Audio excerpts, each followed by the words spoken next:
So the topic I'm going to discuss today is anaerobic process, a sustainable solution for waste management. In fact, before going into the topic of discussion, I'll take 2 minutes to tell you something about CSIR. I hope many of you might have heard of CSIR. It stands for Council of Scientific and Industrial Research, which is a public-funded network of a number of research institutions which comes under the Ministry of Science and Technology, Government of India. So there are about 38 CSR institutes across India working on entirely different area. You can see that color-coded labs throughout India working on biological science, chemical science, engineering science, information science, physical science. And some of the labs are working on different areas, the same institute, but some labs are exclusively working on one area. So even though all these institutes, as I said, working on different area, in the present scenario, almost all the scientists are geared towards the pandemic COVID-19, and CSR is in the front line in this country. We work out 5 major verticals or areas, including surveillance, where we mainly focusing on mapping to identify where emerging clusters through genetic monitoring. The diagnostics, where we'll be focusing on developing new drugs and vaccines, including repurposing of existing drugs. Then hospital-assisted devices, where oxygen concentrators, very low-cost ventilators, and so on, and supply chain. So these are the areas where we are working to address the COVID-19 issue. That's about CSIR. And coming to my institute, that's CSIR NAIST. This is formerly known as Regional Research Laboratory Trivandrum. I hope some of you might have visited this laboratory, and those who have not visited, you people are most welcome. And we work on 5 major areas like agro-processing and technology, chemical science and technology, environment technology. In fact, I work in this division. We also have a microbial processing and technology and material science and technology. So those who have not yet visited this laboratory are most welcome. As I said, this institute is open 4 times a year. That's on National Science Day. So on February 28th, National Technology Day. May 11, CSR Foundation Day is September 26, and NIST Foundation Day, October 6. So you can contact us and you can visit this institute on these days. Okay, so with this brief introduction about CSIR and NAIST, we'll go back to the topic of today's discussion. So I think some audio disturbance is there. Some cross-talking is happening. Please take care of it. Okay. So I don't need to give an introduction about what food waste is, but in general, both pre-cooked and leftover food, we call it as a food waste. And it's a major component of municipal solid waste. Conventionally, it is dumped in open area or incinerated, causing severe social, public health, and environmental issues. So if we look at the food statistics, like per capita food waste generation in different countries, like how much food waste each individual in different countries are generating, we can see that India stands here. So on an average, an Indian generates nearly 200 grams food waste every day. There is some cross-talking. Please take care of it.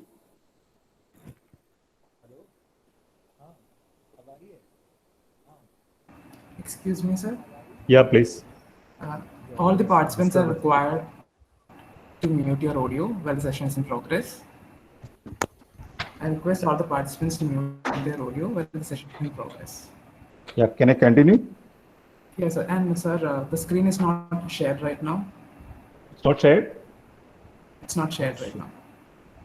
Okay. It's shared. It's shared, I think, yeah. It's shared. Okay. Sir, it is shared. Okay, thank you, sir. Shared. Join again, no? So that it will be visible to you. Okay, so this is a food-based statistics. So on an average, an Indian generates about 200 grams food waste every day. And if you look at the developed countries, you can see.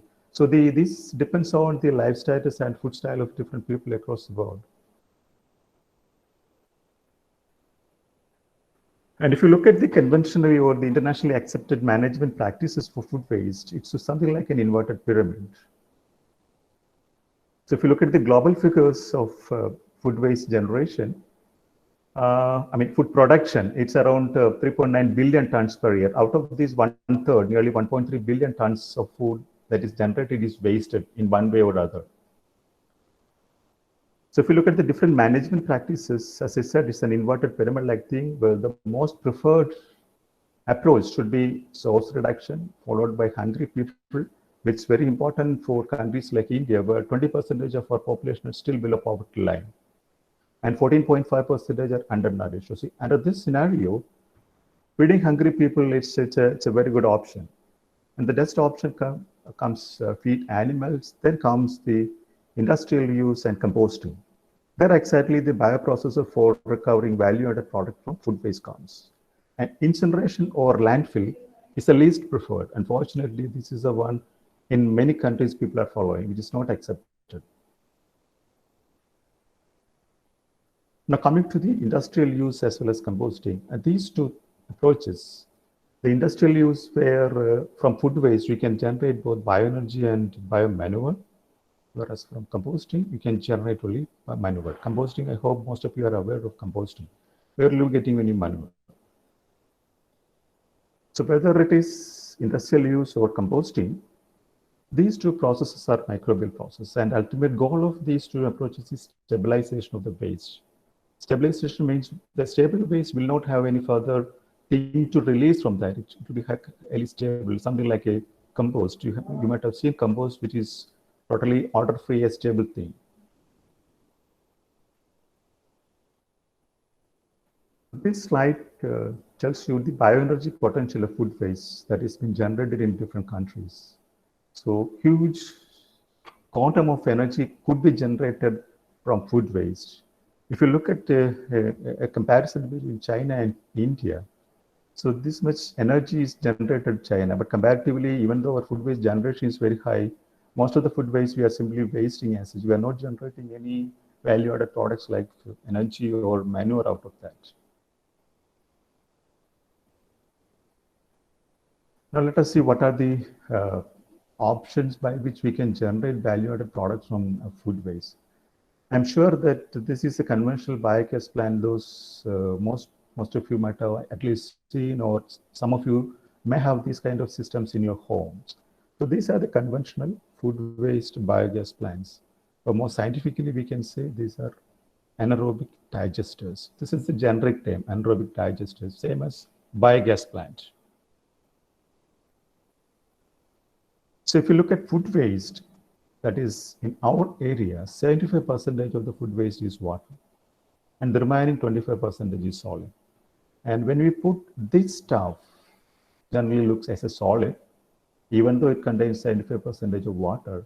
So when you put this stuff inside the biogas plant or the anaerobic digester, the solid stuff initially get converted into liquid, mostly as organic acids, followed by gas, or we call it as biogas. And this gas is rich in methane. The range of, or the percentage of methane may range from 50 to 60%, and sometimes it may up to 65%. So that it can be used for heating or even for power generation. I said 75% of the food waste is water. So that will be coming out as slurry. We call it as slurry, which can be used as an organic manure. 95% of that will be water. So the conversion of solid into liquid and then into gas, it's a completely microbial process catalyzed by a different microorganisms. So these conventional biogas plant, along with the food waste, we need to add water, and the proportion of water we have to provide something like 1:1 to 1:3, volume by volume ratio. That depends on the design.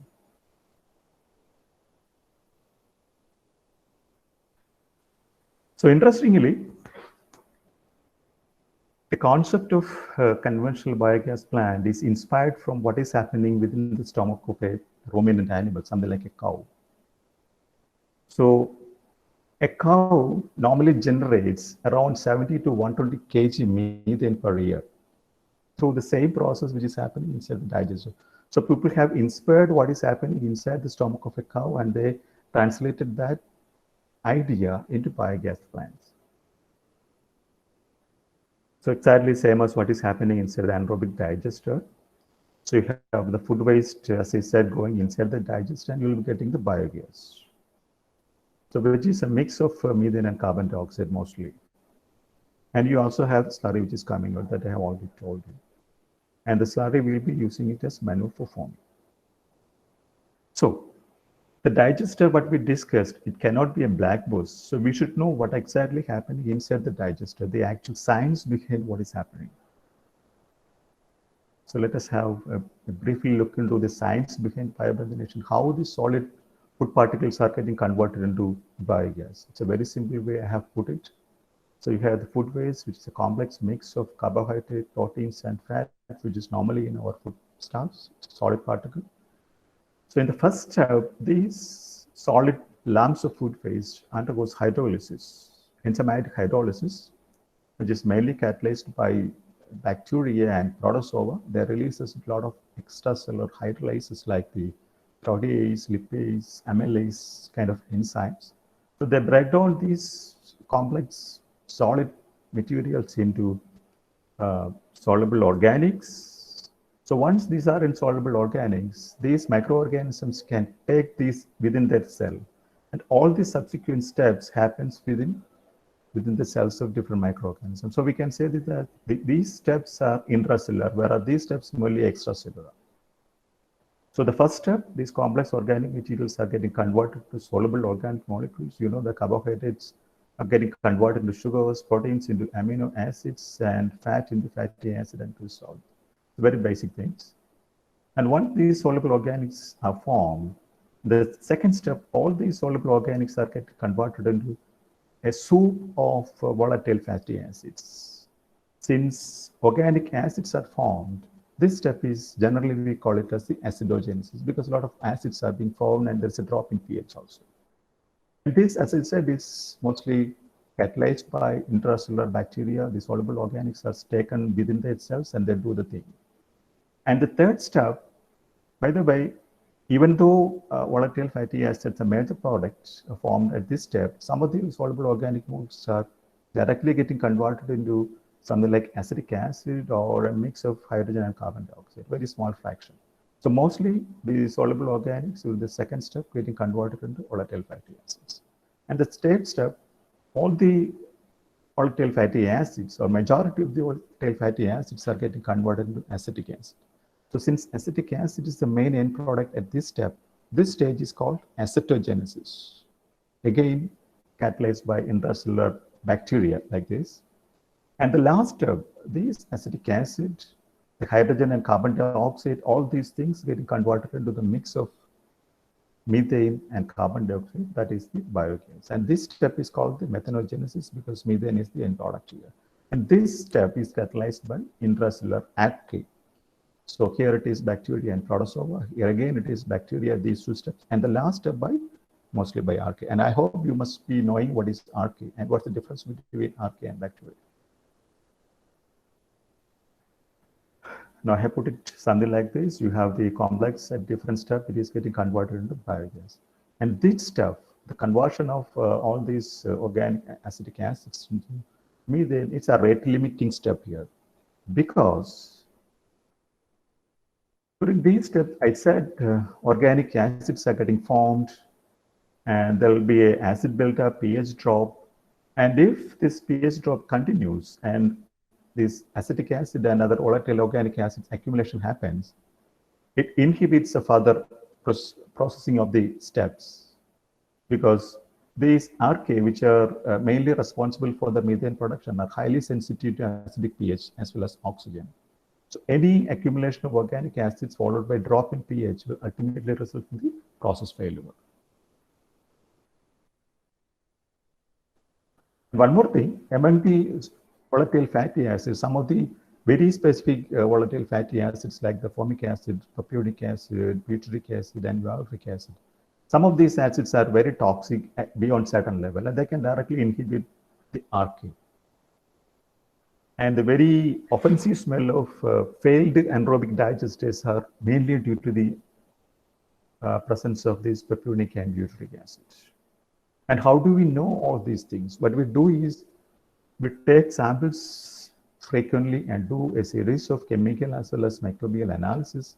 Like we'll test the pH, we'll test the solid content, volatile solid content, chemical oxygen demand, volatile fatty acid, alkalinity, HPLC mainly for knowing the profile of different volatile fatty acid, GC mainly for analyzing what is the level of methane in the biogas. All these things we have to do frequently, taking samples, both the liquid as well as solid samples.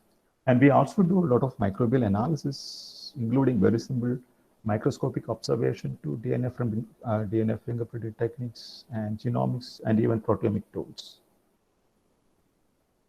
Okay, so I said that different microorganisms are involved at different steps of the biomethanation process. If you look at the tree of life, the accepted tree of life, all the living organisms are categorized in 3 domains: the bacteria, the archaea, and the eukaryotes. All these organisms are present in the digester doing very specific roles.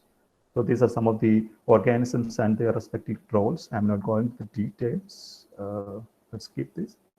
But this is a scanning electron microscopic image of a methane-producing archaea, specifically Methanococina.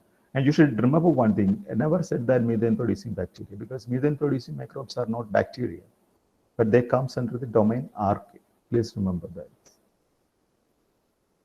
So this is the same organism. So this is in situ hybridization, 6-genus RNA-based in situ hybridization of the same organism.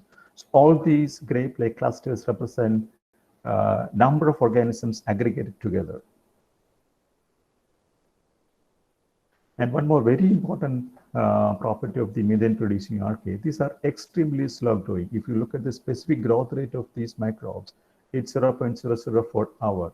Or the doubling time, in a more simple way, I can tell the doubling time of these microbes are 7.2 days on an average.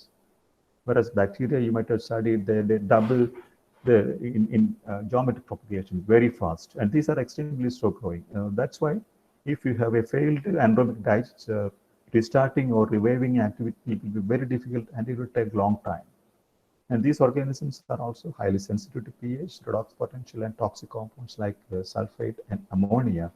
The sulfate and ammonia are normally present in anaerobic digesters because these are a reduced chemical species that can normally form under anaerobic condition. Okay, so having said the basic science about what is happening inside a digester, now let us see some field how people have translated this idea into different digesters. So this is a very primitive form of biogas plant. It's a KVIC model. It is established sometimes long ago in 1950s. So from 1950 onwards, these kind of systems as there in India. So this was mainly used for recovering biogas from cow dung. So if you look at the schematic of this system, it's very simple. So this is the place where you'll be putting in the cow dung mixed with water at this point. So it will be going directly inside the digester, where you have the microorganisms, as I said previously. So these microorganisms convert the organic stuff within the cow dung into biogas, which is collected here, and that is and central digester is cattle manure. So this even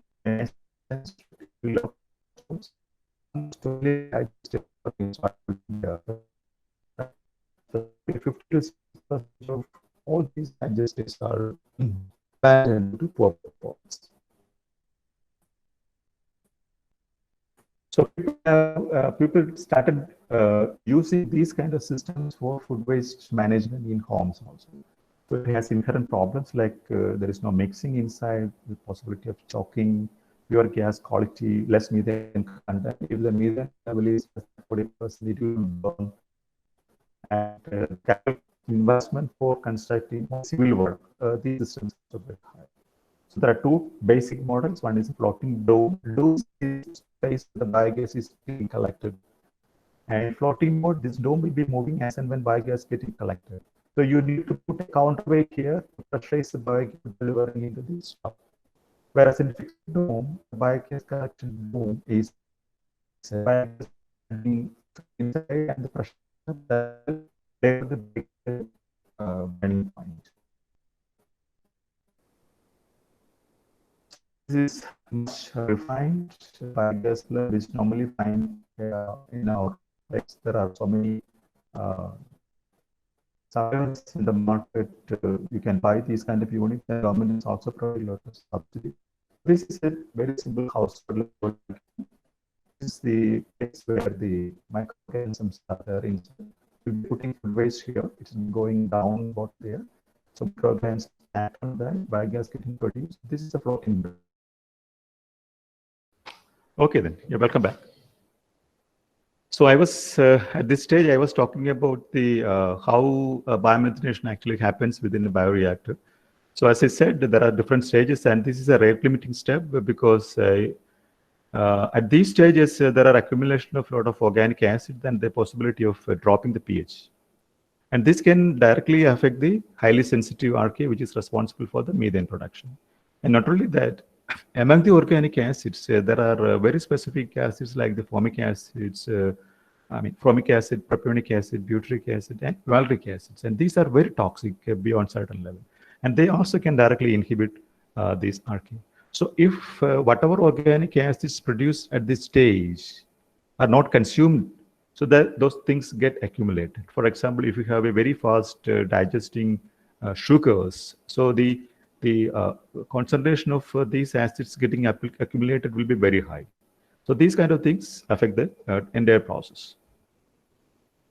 Now, I was talking about how do we understand these things. We used to take a lot of samples from the digestates, and we do both chemical as well as microbial analysis. So chemical analysis, we do pH, total solid, volatile solid, chemical oxygen demand, VFA, alkalinity. HPLC mainly we use for knowing the profile of different organic acids, and GC, gas chromatography, mainly for knowing the percentage of different gases in the biogas as a whole. And microbial analysis, in fact, very simple microscopic observation we also do DNA fingerprinting, omic tools like genomics, proteomics. All these give direct insights into the different microorganisms and their activity within the digestive. So if you look at the tree of life, this is the existing domain where all the living organisms in our planet is categorized into bacteria, archaea, and eukaryotes. All these representatives of organisms belong to all these representative domains are present in digestive. Bacteria, archaea, protozoa, and so I'll skip this.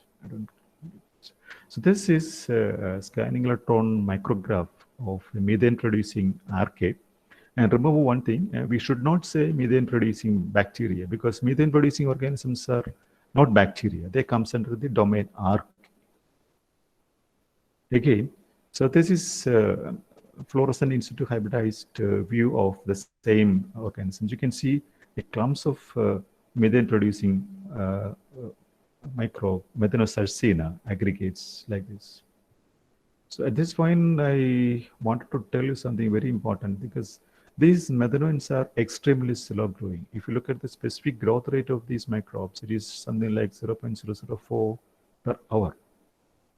Or in a more simple way, the doubling time of these microbes are 7 to 8 days, which is much slower when compared to bacteria, where the doubling time is sometimes in seconds or in minutes. And they're also highly sensitive to factors like pH, redox potential, something related to oxygen. They're also toxic to reduced chemical species like sulfide and ammonia, which are very common in anaerobic systems. So that's why if you have a failed digester, reviving its activity is not that simple. It takes a long time because of the slow growth rate of these microbes. So having said the basic science of biogas plants, now let us see how people have translated this into practice. So this is a very old model, which is a KVIC model, which is installed way back in 1950s in India. People were using these kind of systems mainly for recovering biogas from cow dung. So if you look at the very simple schematic of the system, this is the place where people were mixing cow dung along with water, and they'll be putting at this point. It will be directly going through gravity inside the bottom of the system, where it is getting fermented and converted into biogas. That is getting stored here, from where it will be taken to the burning point. And these systems are basically designed for cattle manure.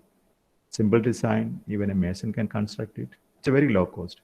And almost 12 million biodigesters are installed in India, throughout India. As per survey, 50 to 60% of these digesters are either abandoned or not working properly. So people have started using these things for food waste treatment also. So this is basically two types of this set of conventional biogas plant. One is a floating dome, where the biogas storing dome will be floating. Depends on how much biogas is formed. As the pressure increases, it comes up, and you normally people used to keep a counterweight here to pressurize the biogas for delivering into the stove. But in fixed dome, the dome is fixed. Biogas get collected, it gets pressurized naturally, and with that pressure, it will be going to the burning point. So there are many inherent problems because there won't be any mixing happening inside. That's because of that reason, the microbial activity as such won't be not very effective, and there's a scum formation at the top, and the biogas quality is also very poor, less methane content. If your methane level is less than 40%, even the biogas is there, it will not be burning. It's mostly carbon dioxide. And if the capacity of these systems are very high, it's large systems, the initial investment for the civil work is also very high. So this is more refined system, which is made in FRP. These kind of systems are now available. There are many suppliers, you can buy it. Even the government is also providing subsidy. So this is where you'll be putting food waste. Is going inside where all the microbial activity, the basic science that I have already told happens, and biogas produced. It is getting stored here in this inverted dome. As and when biogas is stored here, the dome comes up, and there will be a counterweight here, and the biogas will be directly taken to the kitchen for burning. And this is, so since daily you're putting waste here, and water also, the digested thing or the slurry, they'll be coming out from this point. That people can use it as a manure. So this is the basis schematic of the same thing. So the kitchen waste digesters presently in the market are in fact adapted from the conventional gobar gas plant designed for recovering biogas from cow dung. And you understand that cow dung is something entirely different from food waste. Cow dung is a partially digested organic residue, and food waste is a very complex material with the hard digest, fat, oil, kind of things. And there are drawbacks of these kind of systems. You need to add water along with food waste. Footprint of these systems are very high because if you have say 5 ton, the entire system construction is essentially huge installations people have to make. And there are restrictions in adding food fraction. Instructing you should not add onion peel into the system. You should add eggshell into the system, and so many things are there. And if you imagine, if you have a 1 ton of things, sorting out these things, actually, and some other problem is mosquito breeding, because this is a place where there's a water seal that prevents bacteria escape maintain. This place is a very excellent breed ground for mosquitoes. Slurry is a problem. Slurry which is coming out of this system is all very foul smelling because the digestion may not be happening completely. So the undigested material as an expected is foul smelling. And these systems often have the complaint of a failure.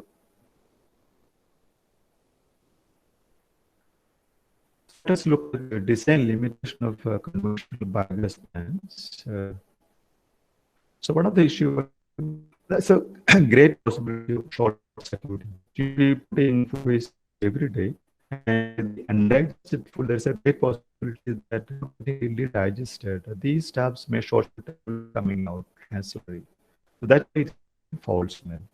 And another issue is, along with food waste, if you add fresh water, which contains a lot of dissolved oxygen, so that can inhibit the highly sensitive RK, which are dissolved oxygen and acidic pH, as we already discussed, is toxic to these microbes. So because of these things, these systems formally doesn't do the ideal performance. So we did a comparison of a couple of biogas plants available in the market. There are so many companies in Trivandrum itself supplying biogas plant with the government subsidy. So we did a comparison of how much biogas plant these units can provide. So we found that a great variation from 50 to 145 liter biogas per kg of food waste. So far, I'm audible now, no? Hello? Yes, it's sir. audible. Yes, sir, It's you're audible. audible. Yeah, thank you. The voice is breaking up a bit, but now you're audible. Okay, fine. So far we have seen very small unit. Now I will take you through a virtual tour how a community level big biogas plant, food waste biogas is working. Before going into the actual process sheet, how an actual community biogas, food waste biogas plant works. So this is for transportation and sorting food waste initially. This is followed by a treatment normally made. Your voice is getting broken. Yes, generally. Your voice is getting Okay. broken. Now? Your voice is getting broken. Can you hear me now? Now we can hear it. But, Hello? yeah, now we can hear it. Is it okay But now? occasionally, yeah, it's all right now. But occasionally it is getting broken. No? Okay, now it's all right. Now it's audible. But Okay. very frequently it is getting broken. Fine. I see. Okay. I can hear properly. If there is any problem, you just tell me, sir. Now it's all right. I think this level it's all right. Okay. Fine. Yeah, Fine. please continue. Okay. So after mechanical pre-treatment, actually hydrogen hydrates inside the biogas plant. So after biogas produced, it's getting stored and some purification to remove impurities like carbon dioxide and hydrogen sulfide. That is taken for because we can produce electricity from the biogas, from the methane, of course. Okay, so this is the actual biogas plant, a community level, very big biogas plant, which is treating 4 ton every day. So this is situated in Tirunelveli, Tamil Nadu. So this is a building where the pre-treatment happens.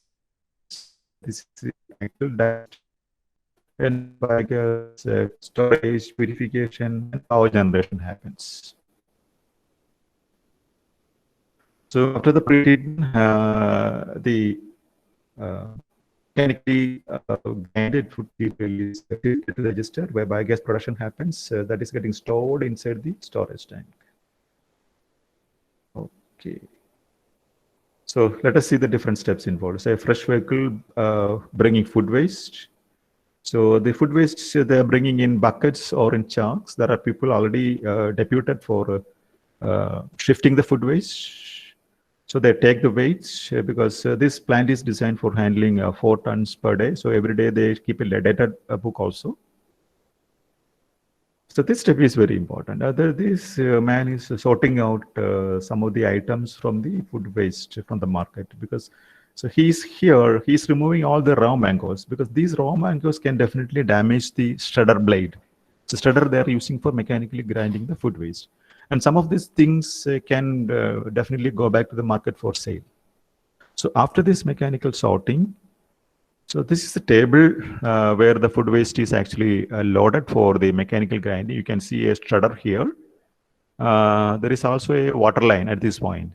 So the food waste, after loading here, they grind with using grinder. They also pump water at this point. So I'll show you that. You can see here food waste, decayed rice and all those things. They brought in chunks. Here they have a huge quantity of rotten tomatoes from the market. You can see water pumping here. So this is a grinder. So it gets grinded at point and the slurry will be stored at behind the building. You can see here. So this is, it comes like this. It's a more of like a watery kind of thing. So they have a couple of tanks in parallel. So the watery food waste stored in this tank, and from there, using this screw pump, it is pumped into the digester. So this is the actual digester. So through this pipe, it is going inside the digester where biogas production happens. So if you look at this digester, you're seeing only this portion above the soil. This is only 3-meter height. You already have 6 meters below the soil. So such a huge structure, and the diameter is almost 9 meters. It's a very big digester here. And you can see here, there is a small motor that's providing a very small mixing inside. So like this. So the food waste will be initially coming at this point. It gives a very small mixing at the center, which is overflowing into the outer chamber.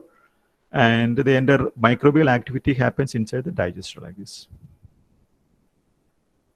So whatever biogas produced here, it is stored here. Just one second.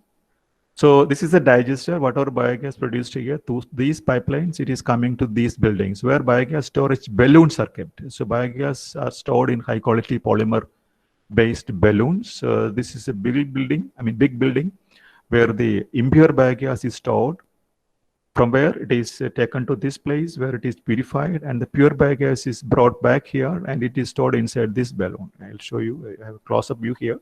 You can see here. So if you enter into this room where the impure biogas is stored, you'll have a terrible smell of hydrogen sulfide. And from there, it is taken for purification, and the pure biogas is stored in this balloon actually. And from there, it is taken for electricity production at the generation point. So this is the generator, what you see here. So this is an IC engine basically.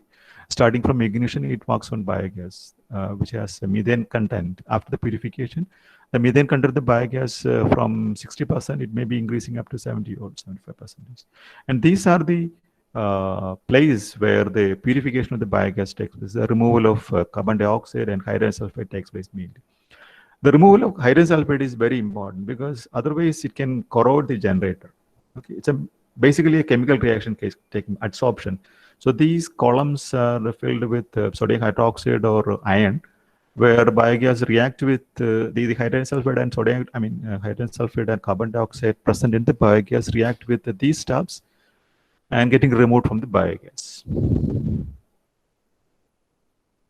Okay. So whatever electricity produced at this point, they are using for lighting. Local lighting as well as for lighting in the nearby village. That is what's happening at the Tirunelveli plant. It's working very well actually. Now, we have seen conventional biogas plant in small capacity and even conventional, large capacity community level plants. So these, if you put up a general design of this system, it is very simple like this. There are different stratification of sludge inside. You have a bottom digester sludge that you will be draining frequently. You can dry it and you can use it as manure.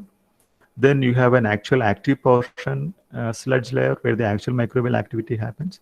Then there will be a supernatant layer, mostly water. Then you have a scum where all the fat and oil get deposited at this point. Since there is no mixing or mechanism to mix, the scum layer formation is a problem here at this point. And the biogas is at the top from where it is taken. And these are some of the technical details, like the hydraulic retention time is very high. You have to provide 40 to 60 days. Then the organic loading rate is also very low, 1 to 2 kg volatile solid per meter cube of the reactor. The formation of scum, as I said, that is also another issue. The volatile solid reduction is very less. Since the VS, the volatile solid reduction is very less, the biogas yield is also very less. Now, compared to this conventional biogas plant with a lot of limitations, you have another option actually, which we call it as a high rate digesters, where the activity is much faster because we are providing mixing, active mixing. The mixing we provide either through mechanical or the same biogas will be recirculating in the sludge into formation. Those kind of issues are not there. And retention time is very less compared to the plant, 80 to 24 days. Organic loading rate is very high. Because of this high organic loading rate, within a small reactor, you can treat a huge quantity of food waste.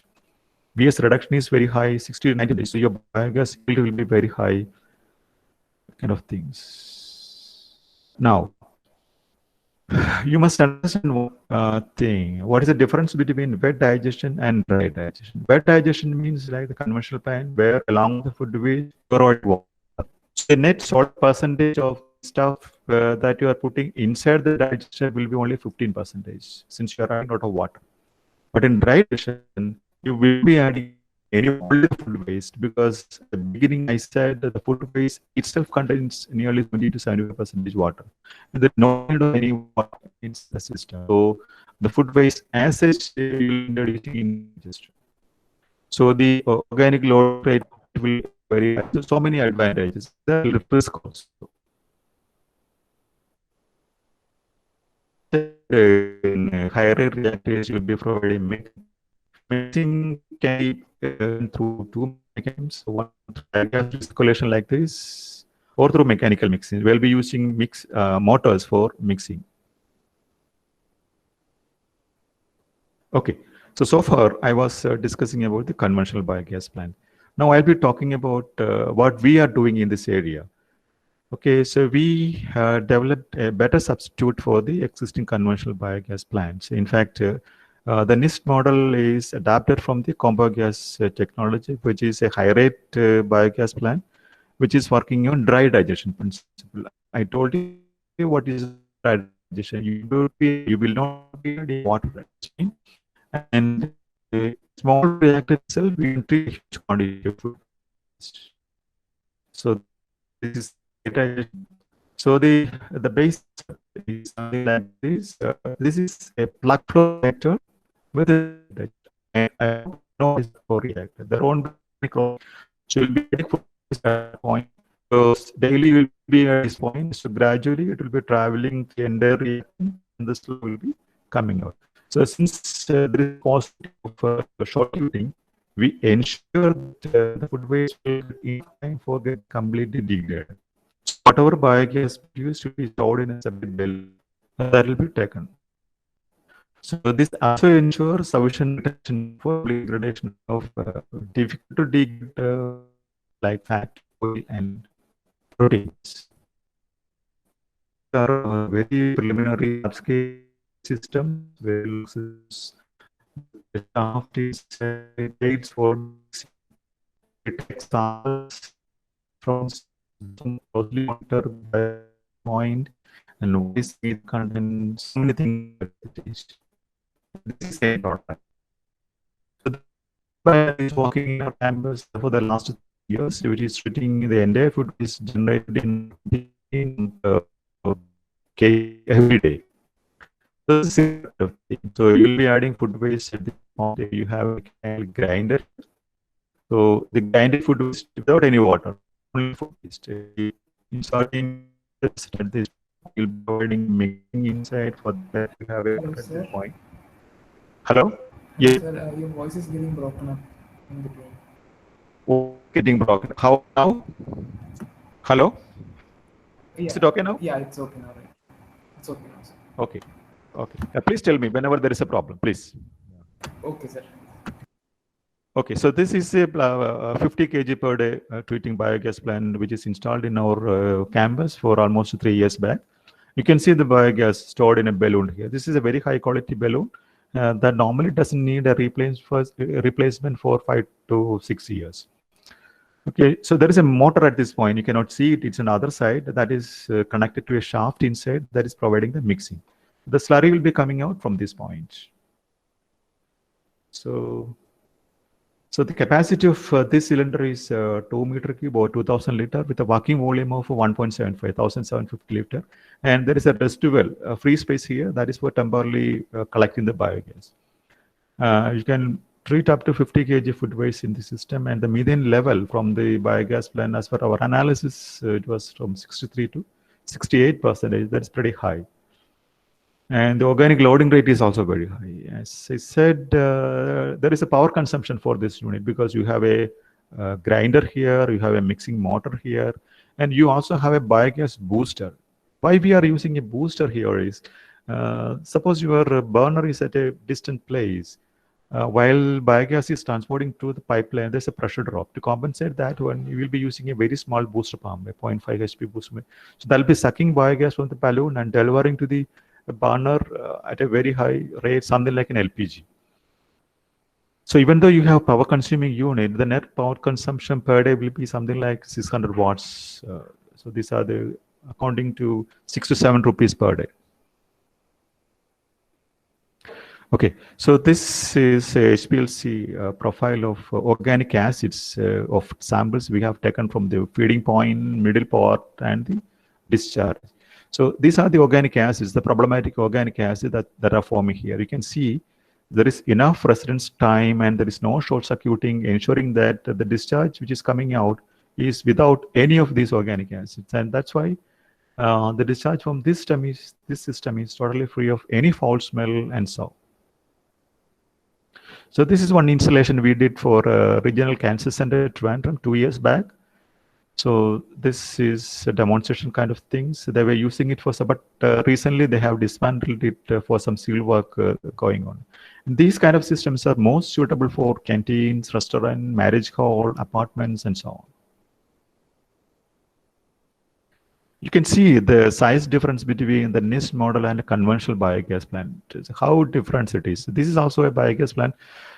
They were already installed in that place. And I told you about the mosquito breeding issue. You can see this is a place where easily mosquitoes can come and breed. But in this system, absolutely there is no possibility of any mosquito. You can see the entire biogas balloon is full of biogas actually. And this is another installation which is at charity unit, again near to the medical college. They're using it for the last 3 years, in fact. You see how the flame is coming, just like from LPG. But this is possible because of the booster pump that we are using. This is the latest installation we did just 2 months back at the Reserve Bank campus, Bakery Junction. So this entire plant is fabricated in stainless steel. This is a biogas storage balloon. They have not started using it because they are in closed down mode because of the COVID issue. Okay, so I'll just summarize here. For a 25, a flat with the 25 apartment, they'll be generating something like 50 kg food waste per day. And our system, the small system, 50 kg per day unit will be most ideal. The fabrication cost of use unit may be something like 2.5 to 5 lakh rupees. And if you're fabricating this one in MS, it'll be something like 2.5. And if you are going for stainless steel, obviously the cost will be very high. And the space occupation for this one is very small, maximum 3 to 4 square meter area. And this unit can generate a biogas something like 8,000 liters per day. And it will be also producing 40 liters of organic manure that can be used for gardening. Because how much slurry or manure that is coming out of the system depends on how much you are putting in. So nearly 80% of the input volume will be coming out as slurry. So now let us see some of the economics of this system, how the return of investment for the system. For a 2 m³ capacity, the system that I was talking about. So the biogas plant cost, if it is in stainless steel, your cost will be around 5 lakh rupees. The biogas yield from this plant will be something like 8,000 liters per day. If you convert that into LPG equivalent, it is something like 3.6 rupees. I mean 3.6 kg LPG per day, equivalent to rupees 300 per day at 85 rupees per kg of commercial LPG. So the biogas value per year, from this calculation, it will be per year, this biogas is equal to nearly 1,08,000 rupees. And if you account the operational cost, say 2,000 rupees for the power consumption, I said very little power consumption is required. Because even though I said there is a mixing, the mixing we provide very little, like 2 minutes or 5 minutes mixing 3 times. We have provided a timer for that one. And the grinder we operate only whenever you have a food waste. And the burner, I mean the booster pump, we will be using only when you are burning the burner. So the net power consumption will be very, very less, something like 600 watts. That's why you have a very less power consumption. Amount is also you may have some maintenance replacement of some spares of 10,000 rupees. So the biogas value minus this cost will be something like in 6. That net profit, and So your period absolutely around 5 years. It's very attractive. And if you're making the plant in stainless steel, definitely and it will live for 20 years, absolutely without any problem. The only thing is the balloon you may have to replace. That may cost something like 15 to 17, 15 to 17. That's all. Hello? Hello, sir. Your voice is getting Yeah. broken again. Again, how? Yes, sir. It's okay now? Can you say something, sir? Yeah, please. Yeah, it's okay now. It's okay now, sir. Go ahead. Yeah. It's okay now? It's all right. Yeah. Now let us see some of the design aspects of this system. Suppose if you want to design a reactor, how do you decide what should be the size of a reactor volume? And how do you decide how much, what should be the loading rate, and what should be the start material, how to monitor the system, how to address a failed reactor, and how to reactivate a failed biogas plant, these kind of things. And before that, just one thing. So if you look at food waste, as I told you, the total solid content of the food waste is 25%. The rest is 75% water. If you look at the volatile solid, it is 23%. This volatile solid will be the organic fraction or the carbon fraction that is getting converted into biogas. The rest is ash. The remaining 2%. This difference, 25 and 23, that 2% is ash. And if you look at the COD, it is something like 200 to 80 grams per kg. In fact, you can theoretically calculate biogas yield from COD calculation. It is coming like this. So 1 gram of COD fetch you around 700 ml of biogas. If you have 50% of methane, so from 1 gram COD, you will be getting nearly 50 ml of methane. So considering this value, the biogas yield from food waste will be something like 140 to 200 liter per kg. This is a theoretical value. And this is a thumb rule you can keep when you do some calculation. 140 to 200 liter biogas per kg weight of food waste. Now, how do you decide the reactor volume? So, the reactor volume again depends on the any loading rate, something like. So, if you want to have 5 or 7 kg volatile solid for meter 50, just divide by this with the reactor plan. Now, how do you load food waste in the reactor? Many people, the routine practice is that one time a day.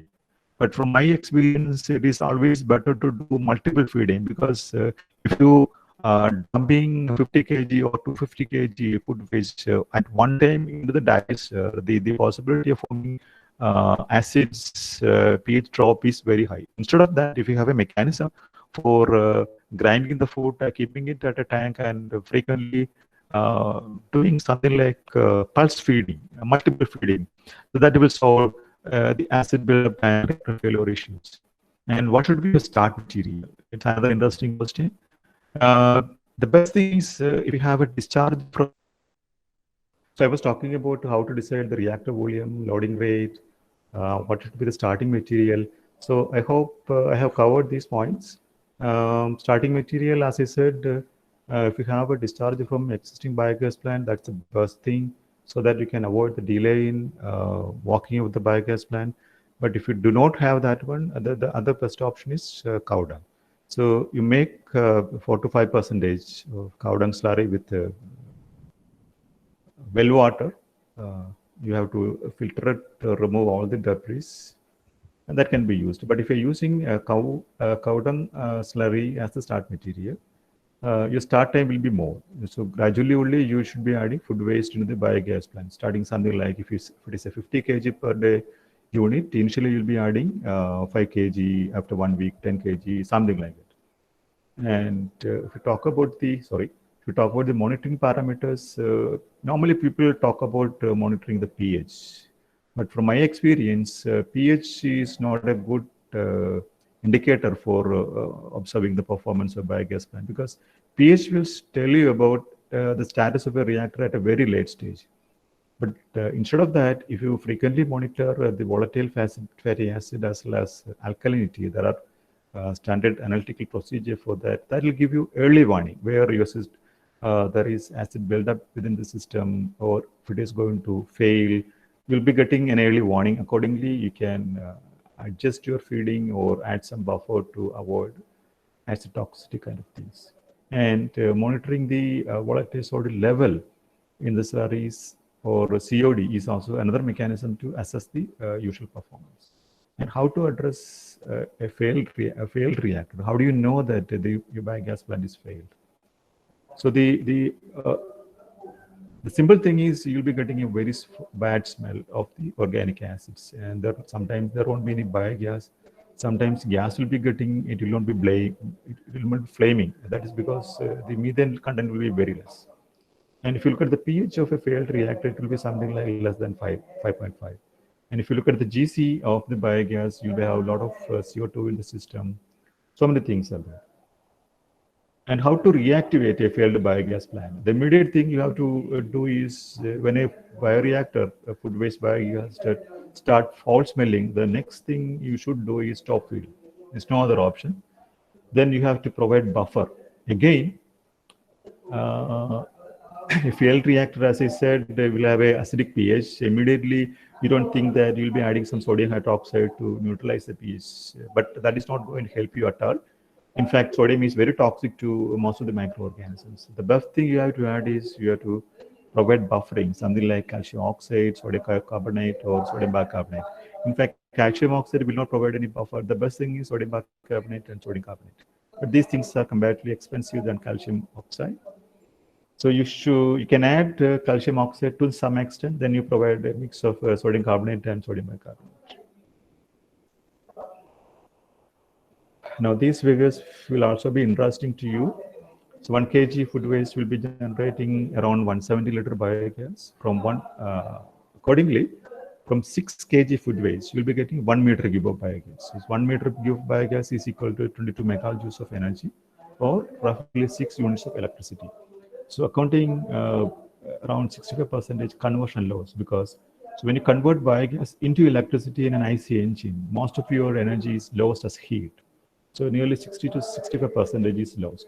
So your next conversion, even though it is equal to 6 kilowatt hour, you will be producing net around 2 units of electricity. So to sum up, from 1 meter cube or 1000 liter biogas, you will be getting around 2 units of electricity.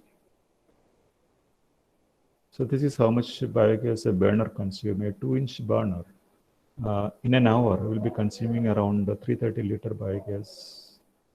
If it is a 6-inch burner as compared to a large burner, you'll be consuming around 650 liters of biogas per hour. A 4-inch burner will burn 2 hours with 1000 liter biogas. So these are some of the very simple calculations you can remember.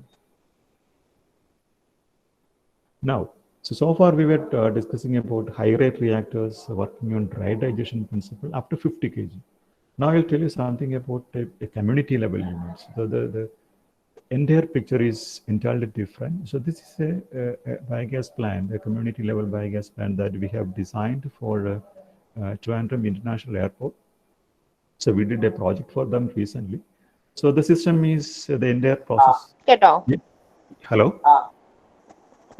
പിന്നെ വേറെ ഏതാ വെട്ടിയേക്കുന്നേ? There is some cross talking, sorry. അത്രേ ഉള്ളൂ. All participants are required to mute their audio while the session is in progress. Please mute your audio. Okay, I'll continue. So this is a 500 kg treating food waste biogas plant. The process design is something like this. You have a food waste coming at this point. You have an initial pulverizer for grinding the food waste.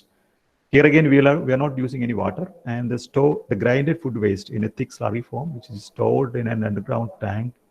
From there, you'll have screw pump for pumping the semi-slurry form food waste in the biogas plant. So here, we have used 2 digesters in parallel, because even if there is a problem with the digester, one unit, some mechanical problem, you can run with the other system to some extent. So we have 2 units running in parallel, each one around 12,000 liter capacity reactors. There is a mixing through motors at this stage. So whatever biogas produced is stored here, then it is passed through the scrubber for removing all the impurities, and then it is stored here. From there, it is taken to a generator where electricity is produced. Whatever excess biogas is there, we're burning it using a flare. And the slurry which is coming out, as I said, 80% volume by volume of the input will be coming out as organic manure. That we are storing in a very big 12,000 liter underground tank. So this is the tank. I'll show you the photograph. So the unique features, it is working on dry digestion, no freshwater consumption, multiple reactors operating in parallel, varying organic loading rate it can handle. It's a controlled mechanical mixing that enhances the biomethanation potential and biogas release. The digested slurry is used as a medium for grinding because for the grinding purpose, you need a medium sometimes. Otherwise, some of the foodstuffs will be very difficult to grind. So what we do is we have taken part of the slurry from the digester through a return line, through gravity flow only. We'll be taking to this point, and that will be helping the ease of grinding. That's it. I'll show you the photograph. Yeah, this is a site where we have installed the plant. This is the International Airport. This is the T2 International Terminal. So this is a road which is coming from the Shangamugam. Right? This is a place where we have installed the biogas plant. So this is a plant look like. It's an advanced bioenergy plant. So these are the actual digesters, 2 reactors in parallel, huge tanks. Okay, I'll show you another photo. So like this. So these are the actual digesters. So this is a table where the food waste is initially sorted, because we used to get a lot of scrap, like something like plastics, milk cover, even spoons, nails, so many things are there. So we have a grinder here, mechanical grinding. So the grinded food waste, there is an underground tank here. It is stored temporarily there, and there is a screw pump at this point for using the screw pump. The grinded food material will be pumping into these digesters where biogas is getting produced. And the produced biogas we are storing in balloon. So this is a small balloon here, temporary storage balloon. Then the entire biogas, most of the biogas from this balloon, this is a small 3,000 liter balloon. The whole biogas, so from 500 kg food waste, we are generating around 85,000 biogas every day. So we are trying to store biogas in a balloon. It will be a huge balloon, and because the runway is very nearby, and because of safety issue, what we did is we are storing the biogas at a very low pressure, 5 bar pressure in MS tank. These are the tanks where we are storing the biogas. So this is a scrubber for removing the impurities like carbon dioxide and hydrogen sulfide. And ultimately, this is a 15 kVA generator where the electricity is produced. So this is the entire system. So why we are using multiple reactors? That is to avoid in complexity of running the system.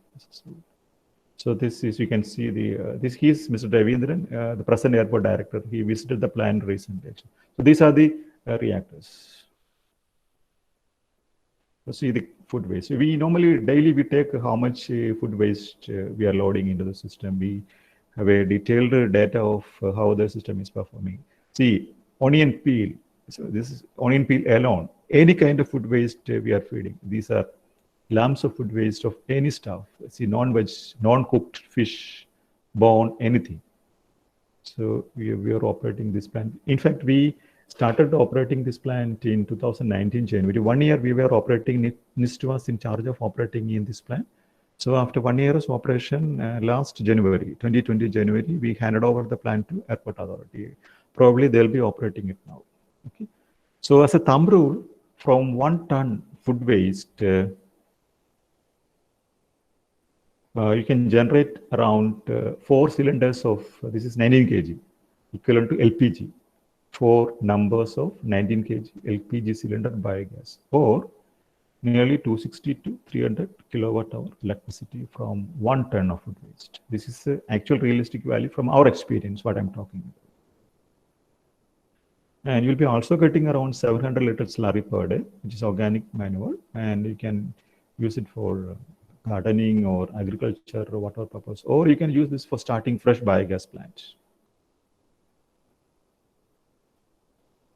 So this is my last slide. There is an existing solid waste management rule in place, which is came into existence in 2016, which is replacing almost a 16-year-old MSW rule.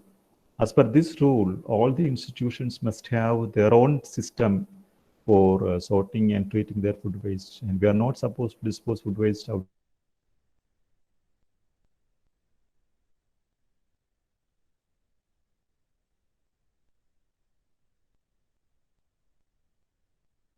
So or particularly large institutions like hotels, community. Most of the anaerobic digesters, the conventional biogas plants in India for organic fraction of municipal solid waste are conventional type with the slight modifications because of the inherent limitations that I have already discussed earlier. Many of these plants are failed or in shutdown. Why I'm telling these two things are there is an ample scope or a lot of space for young entrepreneurs to start business or doing something in this area. There's a huge opportunity for you. Okay.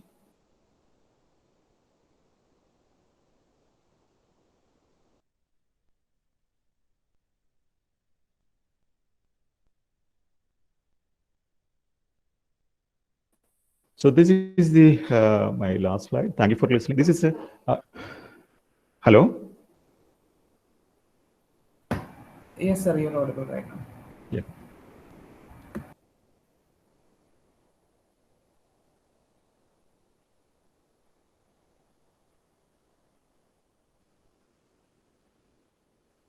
Yeah, please. Hello, sir. Okay. Okay, sir. Hello, sir. Thank Yeah, you so please. much for giving us a brief idea about this, about how to manage food waste. So, the participants have put forward a few questions. So, Please. shall we move forward to the Q&A session? Yeah, please. Okay. Sir, one of the participants have asked, control of unwanted gases, how can it be achieved by design modifications? The impurities, as far as biogas gas is concerned, and the impurities, the major impurities in the biogas is carbon dioxide, that is accounting to something like 20 to sometimes even 30%. And you will also have hydrogen sulfide. Removing these things through design modification is a very challenging thing, but it will be very interesting. But probably what you can think of is, as I said, the existing systems, people are using chemical scrubbers where they'll be using chemicals, but it is not an end of the pipe. You will end up with the secondary pollutants that need further management problems. But one thing probably we can think of is something like using bioscrubbers, where you'll be using microorganisms, say something like high-rate algal ponds. If you pass through the biogas through the algal ponds, all the carbon dioxide will be fixed by the microalgae. And hydrogen sulfide, similarly, you can get it removed through hydrogen, sulfide oxidizing bacteria in a bioreactor. These kind of systems are there, but in foreign countries, these kind of systems are already set in place. But in India, these kind of systems are yet to be installed. It's in a very primitive stage. So next question. Since anaerobic bacteria are highly sensitive to acidic pH and oxygen, do they cause any problems in human if it comes in contact? One thing at the beginning, methane producing organisms are not bacteria, as I said throughout this talk. They are not pathogens normally. There are no reports on any pathogenicity due to these microbes. The last question. Sir, as biogas plants produce methane, which is a greenhouse gas, does biogas production happen to be safe for the environment? Yeah, definitely, because we are not releasing methane freely to the air. No? We are converting that into a power. We are not freely, but releasing freely methane into the air is not fair. That's why even if you have some excess biogas, you are burning it through a flare. Okay, sir. Thank you, sir. Thank you so much.